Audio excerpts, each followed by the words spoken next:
नमस्कार। सोशल संवाद से मैं कृपा शंकर। क्या आपको लगता है कि देश में जन क्रांति की शुरुआत हो चुकी है? आप अपने आसपास टटोलें, नजरें फेरें और देखिए, आज गणेश पूजा है। गणेश पूजा की शुरुआत हो चुकी है, लेकिन अगर आप नजरें इधर उधर फैलाएंगे तो आप पाएंगे कि देश में जन क्रांति की भी शुरुआत हो चुकी है।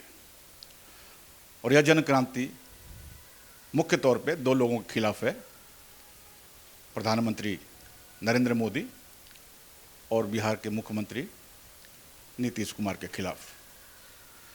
कई ऐसे मामले आए हैं जो चौंकाते हैं, और आज ही गणेश पूजा के दिन बिहार के खासम खास एक मंत्री श्रवण कुमार, जो नीतीश कुमार के खासम खास मंत्री हैं, आज उन पर कातिलाना हमला हुआ। उन्हीं पे नहीं बल्कि उनके साथ हिलसा के विधायक कृष्ण मुरारी पर भी हमला किया गया और वे भागते हुए, जान बचाते हुए गुम हो गए। ऐसा क्यों हो रहा है?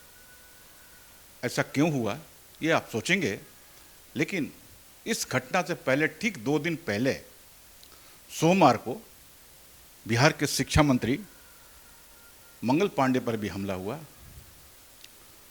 और वे भी जान बचाते हुए भागे। तो बिहार के 2 मंत्रियों पर इधर हमले हुए हैं और जानलेवा हमले हुए हैं। दरअसल इसको आप क्रांति कह सकते हैं। क्रांति का यह रूप है या स्वरूप है। क्रांति वह नहीं जो हल्ला बोल की तरह हो। क्रांति वह होती है जो चुपचाप होती है, जिसके कोई शब्द नहीं होते हैं, खामोशी के साथ होते हैं। और आपको मालूम है कि खामोशी का अपना व्याकरण होता है। लोग नहीं बोलते तो भी बोलते हैं। और यह सोची समझी साजिश नहीं थी कि बिहार के 2 मंत्रियों पर हमले किए गए, बल्कि यह अचानक हमले हुए। यह क्रांति का ही एक स्वरूप है, इसको यही कहा जा सकता है। और इन हमलों पर तेजस्वी यादव का बयान देखिए। बिहार के मुख्यमंत्री, पूर्व मुख्यमंत्री लालू यादव के सुपुत्र तेजस्वी यादव का बयान देखिए कि अपराधी प्रवृत्ति के नायब मुख्यमंत्री बिहार पुलिस को हाँकेंगे तो कानून व्यवस्था भी इससे भी अधिक दुर्गति होती जाएगी। मतलब वे सीधे निशाना मुख्यमंत्री नीतीश कुमार पर लगाते हैं और बातें करते हैं। दरअसल यह नया मसला नहीं है, यह पुराना मसला है। और इन बिहार के इन 2 मंत्रियों से पहले राजधानी दिल्ली एक राज्य भी है, राजधानी भी नहीं है, दिल्ली राज्य भी है, और वहाँ भी एक मुख्यमंत्री हैं। और वहाँ की एक मुख्यमंत्री, नई मुख्यमंत्री रेखा गुप्ता हैं। केजरीवाल को हराकर रेखा गुप्ता मंत्री बनी हैं। और अभी हाल में ही उन पर भी कातिलाना हमला हुआ। और एक कोई सुनियोजित हमला नहीं था, बल्कि अचानक हमला हुआ, और हमला करने वाला व्यक्ति गुजरात से था। इसके पहले मुख्यमंत्री केजरीवाल पर भी हमले हुए हैं। उत्तर प्रदेश के स्वामी प्रसाद मौर्य पे हुए हैं, गृह मंत्री पी चिदम्बरम पर हुए हैं, और खुद प्रधानमंत्री पे भी हुए हैं, गडकरी पर हमले हुए हैं। ये सब हमले होते रहे हैं।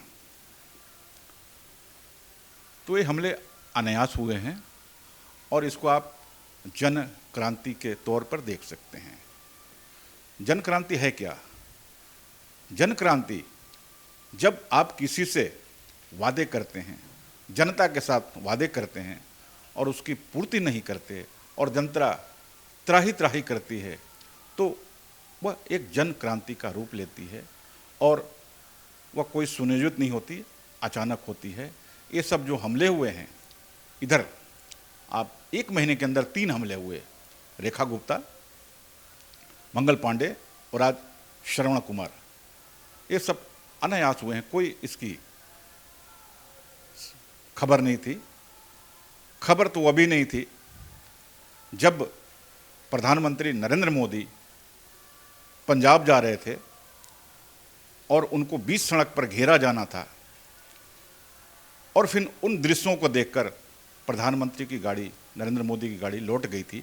यह किसान आंदोलन के दौर की बात है। कोई खबर नहीं, पुलिस को कोई खबर नहीं कि क्या होने वाला है। प्रधानमंत्री की एक यात्रा जारी हो और लोग घेरने वाले हैं प्रधानमंत्री को। हो सकता है कि कातिलाना हमला भी कर दें, नहीं कर सकते, लेकिन कोई खुफिया सूचना नहीं, और प्रधानमंत्री को खुद फैसले लेने पड़े थे और गाड़ी घुमा के वे वहाँ से भाग चले थे। तो आप यह समझिए कि प्रधानमंत्री जैसा पद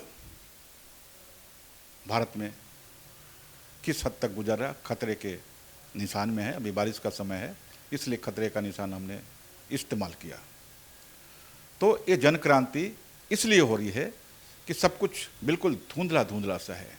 वादे, उन वादों को पूरा करने की इच्छा शक्ति और संसाधन कुछ भी नहीं है। ये बिल्कुल अंधेरा है, और उस अंधेरे में लोग चिल्लाने लगे हैं और चिल्ला चिल्लाकर पत्थर उठाने लगे हैं, और हो सकता है कल की तारीख में वे अहिंसक हो जाए। भीड़ का अहिंसक हो जाना, भीड़ का हिंसक हो जाना कोई अनायास नहीं है। ये अमूमन ऐसा होता है। जिस दिन लोग अपने हाथों में पत्थर उछाल लेंगे तो अहिंसा का रूप हो जाएगा, और गांधी की जो फिलॉसफी है अहिंसा वाली, वो फेल हो जाएगी। और उस दरमियान आप दुष्यंत कुमार की गजल की एक लाइन आपको याद हो जाएगी कि कौन कहता है यारो कि सूरत नहीं बदल सकती, एक पत्थर तबीयत से तो उछालो। शुक्रिया।